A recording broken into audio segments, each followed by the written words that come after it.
Bonjour et bienvenue dans cette pépite de créativité avec Joël Martin, en prévision du Festival de la créativité que nous vous offrons du 15 au 23 octobre 2022. Vous découvrirez dans chacune de ces vidéos l'un des intervenants du festival pour explorer son univers créatif. Aujourd'hui, nous sommes avec Joël Martin, coach et formatrice en éducation. Bonjour Joël. Bonjour Stella. Tu es une maman très créative et tu as développé aussi des parcours créatifs pour accompagner d'autres parents. Est-ce que tu peux nous en dire plus qui tu es et quel est ton merveilleux champ de créativité? Avec joie. Donc, qui je suis? Je suis Joël, je suis Maria Ignace, je suis maman de 6 enfants déjà grands. Notre aîné maintenant, elle a 25 ans et notre petit dernier a 10 ans. Et la créativité, moi, je la relie vraiment à l'enfance, tu vois. C'est vraiment mes enfants qui m'ont ramené à redécouvrir ma créativité. Et puis, avec eux, je suis sortie des sentiers battus puisqu'on a commencé à 15 ans l'instruction en famille. Et avec eux, j'ai joué, avec eux, j'ai remis les mains dans la matière. Et aujourd'hui, les parcours que je propose aux parents, tu vois, je pense que la créativité est au cœur de ces parcours parce que je me suis rendu compte que pour que l'adulte puisse ouvrir à son enfant ses portes, cette liberté d'être lui, de créer, d'inventer, ben, il faut d'abord que le parent ouvre cette porte pour lui-même et pour ça reconnaître ce petit enfant qui est là à l'intérieur de lui. Et donc, c'est pour ça, oui, que dans le parcours univers, puis dans le parcours 5 étoiles qu'on va commencer ensemble, la créativité a une place vraiment centrale, ouais. Centrale de reconnexion à soi, à cet enfant intérieur qui est un enfant libre, voilà, libre et joyeux. Oui, c'est très beau ce que tu dis. Mais est-ce qu'il y a eu un déclic qui t'a mis sur le chemin de la créativité? Il y a eu, si tu veux, d'abord un anti-déclic et puis un déclic. Donc, l'anti-déclic, c'était l'adolescence que j'étais. Quand j'étais ado, la partie artistique de moi était identifiée à, c'est des petits trucs de bac à sable que Joël fait avec les petits-enfants. C'est pratique parce que comme ça, elle fait babysitting, mais c'était tout à fait négatif et pas du tout, il n'y avait pas de connotation positive ou enrichissante de la créativité. Puis ensuite, je suis partie dans mes études de philosophie où j'ai sublimé, où je suis partie dans une créativité folle, mais avec les mots et les idées et très loin de la matière. Et puis ensuite, adulte, quand j'ai remis les pieds dans... D'abord, avec mes enfants, j'ai remis les mains dans la matière, toujours avec un peu ce prétexte, tu vois, je vais faire de la créativité pour accompagner mes enfants. Et j'y ai pris un plaisir fou. Et puis un jour, je me suis autorisée à aller, moi, à un atelier de céramique. Et ça m'a ouvert vraiment un monde de reconnexion à mon enfant intérieur et aussi, je pense, à un espace, en fait, à un espace assez sacré. Et donc, moi, la créativité va très, très fort avec cette idée du sacré aussi, je pense. Est-ce que tu as des sources d'inspiration particulières? Et comment tu accèdes à ton inspiration d'ailleurs? Quand je passe par la matière, par l'expression créative dans la matière, il y a toujours un premier mouvement très impulsif qui part un peu là où mes mains vont. Et notamment dans la terre, c'est très fort. Tu vois, je mets les mains dans la terre et puis c'est un peu mes mains qui décident ce qu'elles vont en faire. Et puis après, il y a ce moment où je savoure. Là, tu vois, j'ai presque je suis en train de saliver quand j'y pense, où je savoure ce moment de concentration non interrompue. Tu sais, dans la vie d'une maman et d'une maman de famille nombreuse, c'est rare, hein? Et d'une maman qui fait l'instruction en famille, c'est rare en fait d'avoir un long moment sans interruption. Quand je suis dans un atelier et que j'ai les mains dans la terre ou dans la couleur ou dans la matière, et que je ne suis pas interrompue comme ça pendant un quart d'heure, une demi-heure, une heure, parfois une journée. C'est une expérience qui est nourrissante à un point complètement incroyable, quoi, complètement incroyable. Donc, j'ai la source d'inspiration de voilà ce qui jaillit de mes mains. Et puis, j'ai les sources d'inspiration auxquelles je me connecte dans ce silence et dans cette non-interruption. Et donc, ben, par exemple, moi, comme je suis chrétienne, eh bien, très souvent, j'ai des images ou des phrases comme ça qui me reviennent et que j'ai lues un jour dans la Bible, par exemple, tu vois. C'est pour ça qu'ici, d'ailleurs, avec cet atelier, c'est à ça que je vais vous inviter. C'est parce que moi, je suis une fan absolue des métaphores. Que ce soit dans mon travail de coach, que ce soit dans ma mission de maman et d'éducatrice, j'ai pu expérimenter à quel point le langage métaphorique avait un pouvoir de métamorphose, un pouvoir de croissance en nous qui est vraiment fabuleux. Et dans la Bible, en fait, tu as mais des milliers de métaphores complètement incroyables, qui pour moi sont ce que j'aime bien l'appeler la pédagogie divine. Parce que ce sont des phrases qui nous sont données, mais de par leur forme imagée, elles nous laissent, nous, libres et responsables de les interpréter, d'y prendre ce dont nous avons besoin ici, maintenant, pour nous nourrir, tu vois. Et c'est ça, pour moi, c'est ça qui est juste fabuleux. Donc ça, je pense que oui, c'est vraiment une source d'inspiration pour moi très forte. Et puis après, il y a juste la vie, quoi, la vie qui jaillit, voilà, Et oui, et qui est pleine de métaphores aussi. qui est remplie de métaphores et de métaphores vivantes aussi. Si tu sculptes un arbre, pouf, tout ce qui passe dans la tête et le cœur pendant que tu sculptes ou pendant que tu peins, c'est fascinant, hein.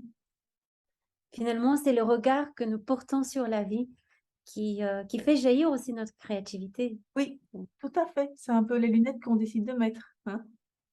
Oui. Et est-ce qu'il y a une expérience créative forte pour toi que tu as envie de nous partager? Il y en a une qui me vient à l'esprit là. C'est donc il y a fouf, bientôt 16 ans.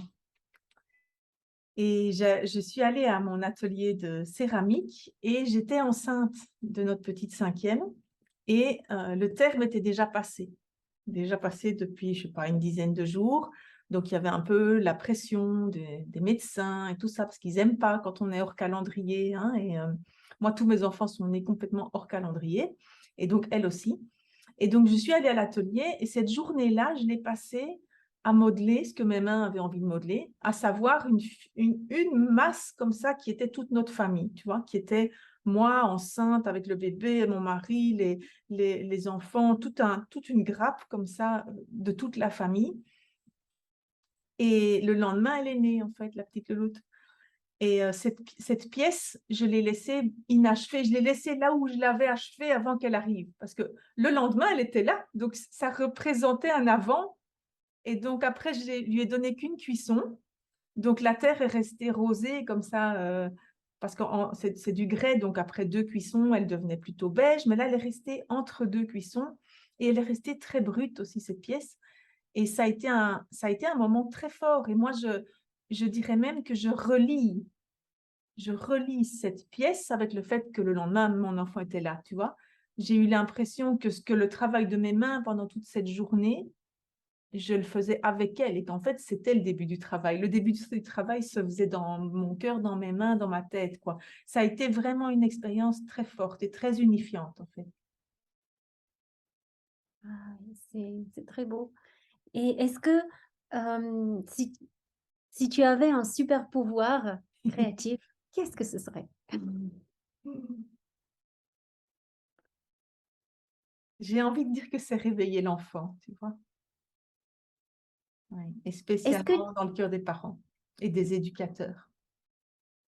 Ouais, de tous ces adultes qui sont là avec toute leur belle intention, toute leur énergie au service de l'enfant qui est à l'extérieur.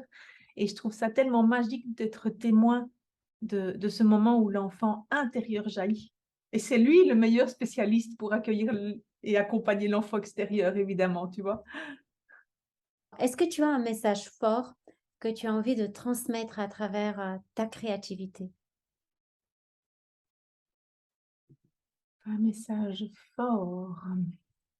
La phrase qui me vient, c'est ensemble on est plus fort.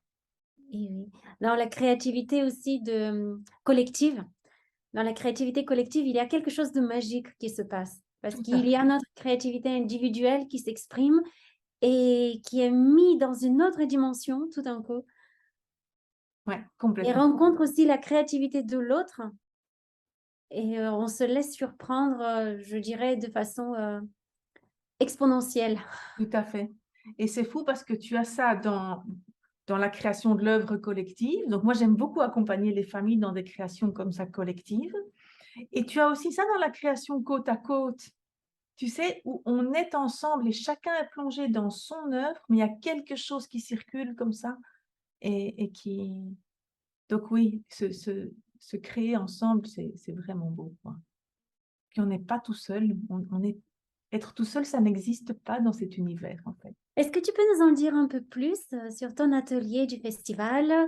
Est-ce qu'on aura besoin de matériel particulier? Oui, alors pour l'atelier, moi, ce que je vous propose, c'est déjà, quand vous avez un petit peu de temps, vous rêvassez déjà un petit peu sur le genre de matériel dont vous auriez envie. Et puis au moment même, là, une demi-heure avant l'atelier, là, vous vous dites, OK, j'ai envie de quoi comme matériel? La base, c'est une feuille blanche.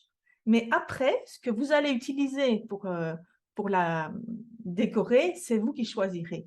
Donc, si ce jour-là, vous avez envie de mettre les mains dans de la peinture à doigts, si vous avez envie de dessiner, pastel sec, pastel gras, acrylique, gouache, paillettes, gommettes, tissu. Voilà. En fait, j'ai vraiment envie que vous puissiez, pour cet atelier, faire plaisir à l'enfant qui a envie de jouer, hein, et dresser pour lui un peu comme un buffet. Moi, j'aime toujours beaucoup en éducation l'image du buffet.